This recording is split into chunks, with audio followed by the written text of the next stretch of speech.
बात शुरू करो, इसलिए मैं जुमे की पंक्तियां उठा के कविता की बात शुरू करता हूँ कि कविता क्या है। क्या ये पहनावा है? आप तो पूरा कुर्ता पैजामा है? आपको पूरा रिकॉर्ड किया ना भाई ना। कविता शब्दों की अदालत में एक कसूर कटघरे में खड़े हुए आम आदमी का हालत। कविता क्या है? व्यक्तित्व चमकाने की, चरित्र चमकाने की चीज है ना भाई ना। कविता भाषा में आदमी होने की तमीज है। तो जब आप कविता या कवि सम्मेलन या काव्य को रिपीट करते हैं तो आप अपनी तमीज चमकाते हैं, अपना चरित्र चमकाते हैं, अपना किरदार चमकाते हैं। इसलिए हम जो पढ़ रहे हैं उनसे बहुत अधिक महत्व आप लोगों का है जो इस तरह का आयोजन कर रहे हैं, क्योंकि आप उसको समझ रहे हैं आप क्या कर रहे हैं, जो जान रहे हैं। इसीलिए 32 वर्षों में आप ये कर रहे हैं।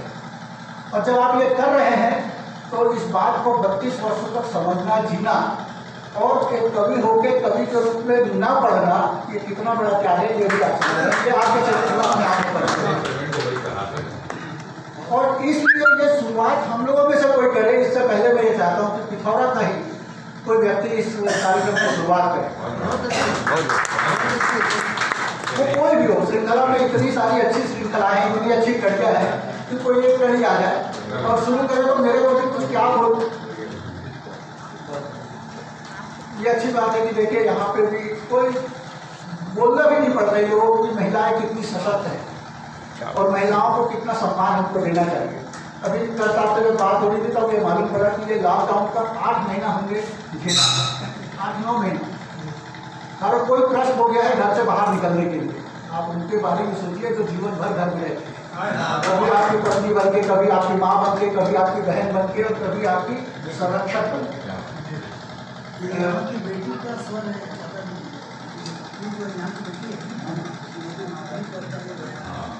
और ये बयान, ये इतना बड़ा बयान, ये तो आप जान ही रहे कि मेरा नहीं है।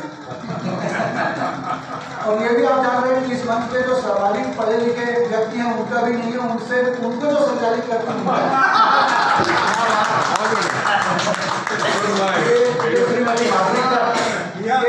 आज सिद्ध हो गया कि हर सफल पुरुष के पीछे हर असफल पुरुष के पीछे भी एक स्त्री होती है। बहुत अच्छा। देखिए बीच बीच में हम अनौपचारिक को तो अच्छा रहेगा, मेरे को भी औपचारिकों के संचालन करना चाहिए। बहुत देर तक मैं भी कमिट नहीं करता। कविता हो ही कैसी गई है। मेरा एक दोहा भी है, कविता से ही दूर है अब कविता का मन, करे मस्खरी मस्खरे जो कर करे प्रपंच। कवि मंचों को एक जोकरों का, मस्करों का मंच बना दिया गया है। आप लौटकर चैनल जैसा हो गया।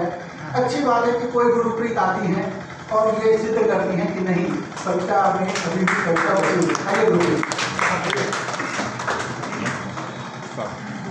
इसमें जा रहे हैं।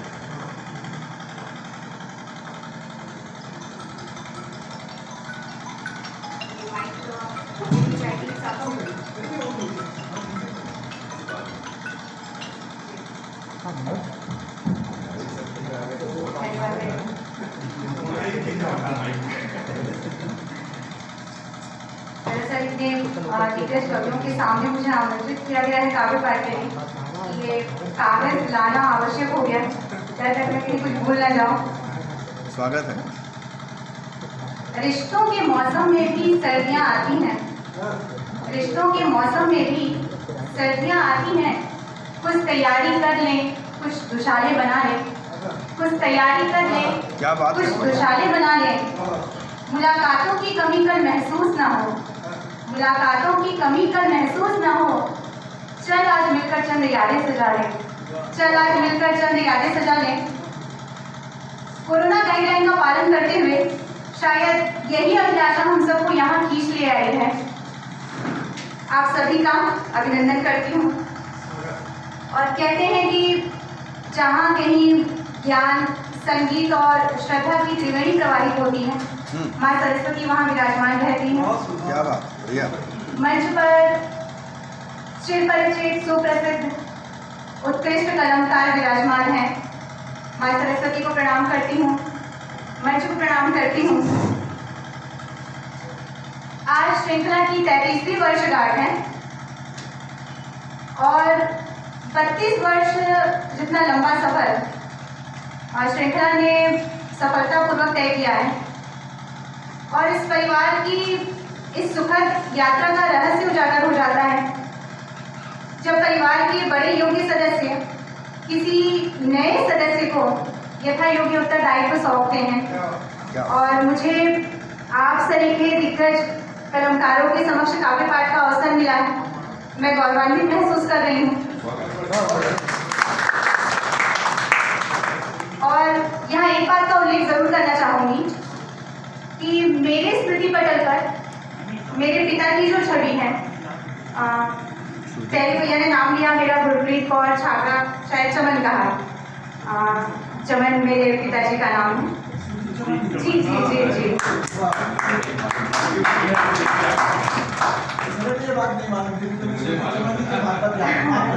जी। तो जब मैं अपने पिता को याद करती हूँ अभी, तो मुझे वो दिखाई देते हैं कि उनके हाथ में कलम है। मैंने हमेशा उनको देखा है कलम, कागज और उन पोस्ट कार्ड के साथ में। और बचपन से मैंने उनके मुख से जिन रचनाकारों की प्रशंसा सुनी है, जब उनके साथ मंच साझा करने का अवसर मिलता है, तो ये मेरे लिए सौभाग्य का विषय तो है ही, और ये गर्व के साथ मेरे लिए एक भावुक क्षण है। मैं श्रृंखला साहित्य मंच पिथौरा और मंचासीन सभी कवियों का आभार व्यक्त करती हूँ। भावनाओं और स्मृतियों से निकलकर मैं देख पा रही हूँ उनकी सबके चेहरे पर मास्क है। कहीं पर अटका है, कहीं पड़ा है और कहीं मुस्तैदी से अड़ा है। तो अभी राजनीति, महंगाई और बढ़ती ठंड के साथ साथ ये हम सबकी चर्चा का मुख्य विषय हो गया है, कोरोना, कोविड-19। और 17 नवंबर को चीन में और उसके बाद 30 जनवरी को भारत में पहला केस आइडेंटिफाई होने के बाद रोज इसे लेकर नई नई धारणाएं, नई नई बातें और नए नए दृष्टिकोण सामने आ रहे हैं। और ऐसा ही एक दृष्टिकोण मेरी कविता में सुनिएगा। स्वागत स्वागत। इटली, ईरान, चीन। इटली, ईरान, चीन ये वो देश है जहाँ पर इस रोग की भयावहता प्रारंभ में बहुत ज़्यादा देखी गई। हालांकि बाद में छोटे से वायरस ने पूरी दुनिया को अपनी जद में ले लिया है। इटली, ईरान, चीन, बस नहीं ये तीन, सारी दुनिया सिमटी है, एक संकट में लिपटी है। सारी दुनिया सिमटी है, एक संकट में लिपटी है। सोचा पहुंचे मंगल तक, हमने चांद पर कदम रखा, मंगल पर विजय प्राप्त कर ली, और भी अन्य आकाशीय पिंड हमारी मंजिलों में हैं। लेकिन पृथ्वी पर जीवन की अनिश्चितता का ऐसा दौर आएगा, सोचा न था। सोचा पहुंचे मंगल तक, आप पहुंचे अमंगल तक। क्या करोगे विज्ञान का, क्या करोगे विज्ञान का, अधूरे इस ज्ञान का। जो नियमतें हमारी हैं, प्रकृति की हिस्सेदारी है। जो नियमतें हमारी हैं, प्रकृति की हिस्सेदारी है। कहने भर से मां नहीं होती, हम बड़ी आसानी से कह देते हैं मां प्रकृति। कहने भर से मां नहीं होती, ये प्रकृति और कितना रोती। अब तो उसकी चीखें सुन लो, अब तो उसकी चीखें सुन लो। जीवन दोनों का तुम चुन लो। नदियों को कहानी कहने दो, नदियों को कहानी कहने दो। हमने बड़े बड़े बांध बना लिए हैं, और शायद आपको पता हो कि चीन के हुबेई प्रांत में ही और 3 गॉर्जेस डैम, जो कि सर्वाधिक विद्युत उत्पादन क्षमता वाला बांध है, जब वो कार्यशील हुआ तो पृथ्वी के रोटेशन में 0.06 माइक्रोसेकंड की कमी दर्ज की गई। यानी कि मनुष्य ने अपनी निर्माण शक्ति को विनाशक शक्ति में तब्दील कर दिया है। नदियों को कहानी कहने दो, अपनी धारा में बहने दो। पेड़ों की न छीनो जान, मानो बसते इनमें भगवान। नदियों को कहानी कहने दो, अपनी धारा में बहने दो। पेड़ों की न छीनो जान, मानो बसते इनमें भगवान। हालांकि हम मानते हैं पीपल का वृक्ष, तुलसी का वृक्ष हम उदाहरण दे सकते हैं कि हम तो बिल्कुल भगवान मानते हैं, पूजा करते हैं। लेकिन पीपल के वृक्ष की पूजा करते हैं और जैसा मैंने देखा हमने परंपराओं को भी श्रिंक कर दिया है। मैंने बहुत से घरों में देखा है कि उन्होंने गमले में छोटे छोटे पीपल के पेड़ लगा लिए हैं। अब पेड़ क्या कहें उससे जी, तो अब उसकी पूजा करते हैं और परंपराओं का निर्वहन जारी है। लेकिन हमने कभी जानने की कोशिश नहीं की कि शास्त्रों में अगर पीपल के वृक्ष की पूजा का विधान है तो है।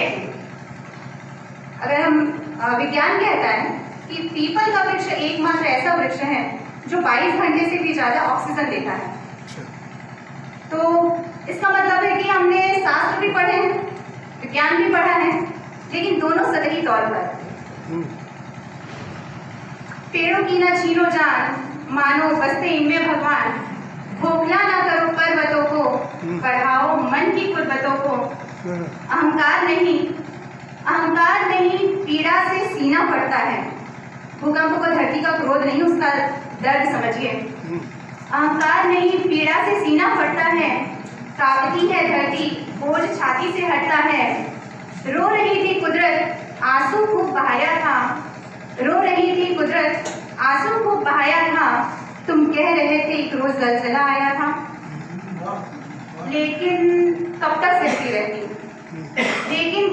सहती रहती, इशारों में कब तक कहती रहती। काली स्वरूप दिखाना पड़ा, चंडी बनकर आना पड़ा। मौत का तांडव चल रहा, तेरा हर खेल विफल रहा। खोखला ज्ञान साबित हुआ है, माँ प्रकृति से तू शापित हुआ है। उसको रहने दे असली रूप में, प्रकृति जैसी है उसे वैसे ही रखने की जिम्मेदारी हमारी है। उसको रहने दे असली रूप में, प्रकृति को सुखद स्वरूप में। ज्ञान भक्ति का सहयोग करें, मानवता का योग करें। विश्वास धर्म का न उपहास करें, संदेहों का नाश करें। उसकी सृष्टि उसका जीवन, मैं का न अभिमान हो। इस संकट से भी उभरेंगे जब चाहेंगे सबका कल्याण हो, जब चाहेंगे सबका कल्याण हो। अब शायद बहुत गंभीर बातें हो गई। अब अगर हुसैन साहब और प्रवीण भैया की अनुमति हो तो कुछ शेर। अब ये शेर मेरे हैं या यूं कहूं कि इंदौरी साहब के शेरों के तसलसल को पढ़ाया है। सुनिएगा कि ये जात ये नाम, ये जात ये नाम पहचान थोड़ी है। ये जात ये नाम पहचान थोड़ी है। हर इंसान यहाँ इंसान थोड़ी है।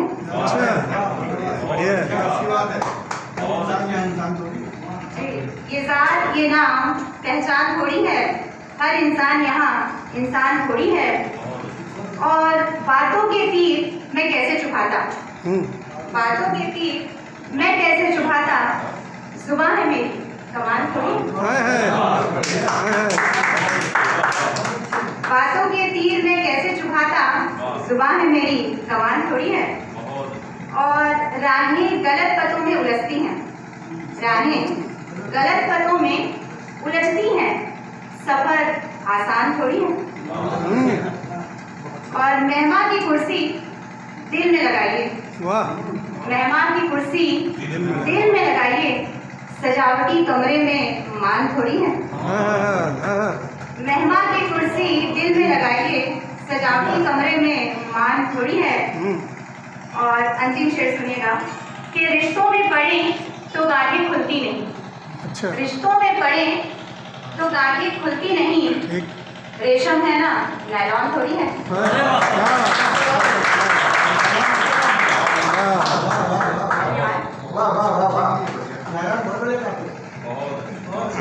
धन्यवाद। और अब रुक करते हैं उस दौर का जहाँ दिन की शुरुआत ट्रांजिस्टर पर बजते देशभक्ति गीत से होती थी। दोपहरियाँ आंगन में स्वेटर बुनती की दादियाँ और अचार के मर्तबान पलटती माएँ। शाम गली में चिल्लाते खेलते बच्चे और रातें तारों की छाँव में हुआ करती थी। हालांकि अब ना तो वो दादी माएँ रही ना वो ट्रांजिस्टर, और बच्चों का तो खैर कंप्यूटरीकरण हो गया है और तारों की ओर ताकने की फुर्सत रही नहीं। और उसी दौर में एक और चीज हुआ करती थी, हमारी जिंदगी का अहम हिस्सा हुआ करती थी, चिट्ठियाँ। सही है। चिट्ठियाँ जो पहले वाचाल थी, अब बोलती नहीं। वाह वाह वाह। चिट्ठियाँ चुप हो गई, चिट्ठियाँ चुप हो गए पत्र पुराने। वाह वाह।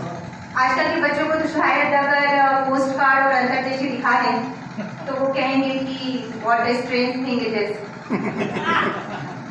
बढ़िया। चिट्ठियाँ चुप हो गए पत्र पुराने, खोई खुशबू खतों की अनलिखे कई फसाने। चिट्ठियाँ चुप हो गए पत्र पुराने, खोई खुशबू खतों की अनलिखे कई फसाने। डाकिए की वो साइकिल कितनी मीठी लगती थी वो ट्रिन ट्रिन। मुस्कुराकर बांटता मोहल्ले में वो चिट्ठियाँ गिन गिन। अपनेपन की सौंधी खुशबू खतों से आया करती थी। अपनेपन की सौंधी खुशबू खतों से आया करती थी। बिन खोले लिफाफा भी मजमून बताया करती थी। बिन खोले लिफाफा भी मजमून बताया करती थी। ममत्व की अनुभूति भी उन चिट्ठियों ने संजोई थी। ममत्व की अनुभूति भी उन चिट्ठियों ने संजोई थी। बेटे का खत हाथ में लेके माँ खुश होकर कितना रोई थी। बढ़िया। बेटे का खत हाथ में लेके माँ खुश होकर कितना रोई थी। मतलब क्या दृश्य होता होगा जब पुत्र का हस्तलिखित कागज का वो टुकड़ा माँ के सीने से लिपट कर अपनी कुशल क्षेम बताता होगा। बहुत बढ़िया। ममत्व की अनुभूति भी उन चिट्ठियों ने संजोई थी। बेटे का खत हाथ में लेके माँ खुश होकर कितना रोई थी। उन इंतजार के लम्हों का भी मजा और था। आजकल व्हाट्सएप में मैसेज भेजे जाते हैं और यूं जवाब गया, यूं सवाल आया, ये चलता रहता है। लेकिन बता दूं कि आजकल जितनी तेजी से ये मैसेज भेजे और पढ़े जाते हैं उतनी ही तेजी से डिलीट भी कर दिए जाते हैं। उन इंतजार के लम्हों का भी मजा और था। स्याही पन्नों में एहसास का अजब दौर था। और अब अंतिम पंक्तियां कि मशीनी दुनिया ने बढ़ा दी है संदेशों की चाल। मशीनी दुनिया ने बढ़ा दी है संदेशों की चाल। किसमें इतना सब्र रहा, लिख पढ़ सुनाए हाल, लिख पढ़ सुनाए हाल। बहुत बढ़िया। लिख पढ़ सुनाए हाल।